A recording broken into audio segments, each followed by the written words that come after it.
আসসালামু আলাইকুম বন্ধুরা, সবাইকে সিস্টার্স কিচেনে স্বাগতম। আবার একটি নতুন রেসিপি নিয়ে আপনাদের মাঝে চলে এসেছি।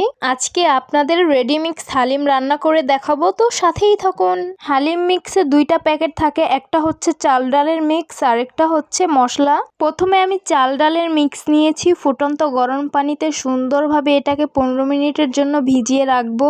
ফুটন্ত গরম পানি দিবেন আর এইভাবে মিক্স করে নেবেন, না হলে দলা পাকিয়ে যাবে। চুলায় একটি পাত্র বসিয়ে দিয়েছি, রেগুলার রান্নার তেল দিয়ে দিলাম, কুচি করে রাখা পেঁয়াজগুলো দিয়ে সুন্দরভাবে নেড়ে ভেজে নিব। স্বাদ মতো লবণ দিয়ে দিব, পরিমাণ মতন আদা রসুন বাটা দিয়ে দিব, পরিমাণ মতন হলুদ মরিচের গুঁড়ো দিয়ে দিব। সামান্য পরিমাণ পানি দিয়ে মশলাগুলো খুব ভালোভাবে কষিয়ে নিতে হবে। মাঝখান থেকে কেটে রাখা কাঁচামরিচগুলো দিয়ে দিব, তারপর সামান্য পানি দিয়ে আবারও মশলাগুলো খুব ভালোভাবে কষিয়ে নিব।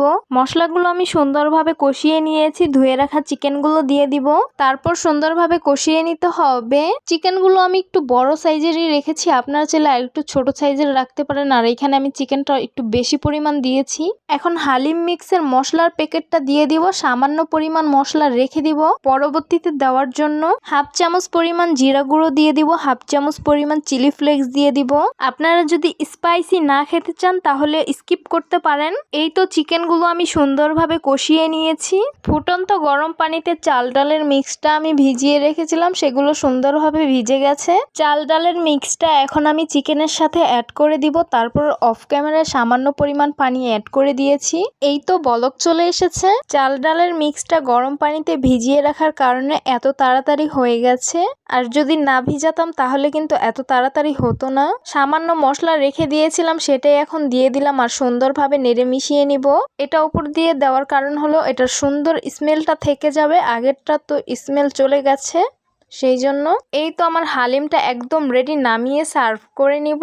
হালিমগুলো পাতলা দেখা যাচ্ছে, নামিয়ে ফেললে ঘন হয়ে যাবে। রেডি মিক্স হালিম রান্না সার্ভ করে নিলাম। দেখতে অনেক বেশি লোভনীয় লাগছে আর খেতে কিন্তু অনেক বেশি স্পাইসি হয়েছে।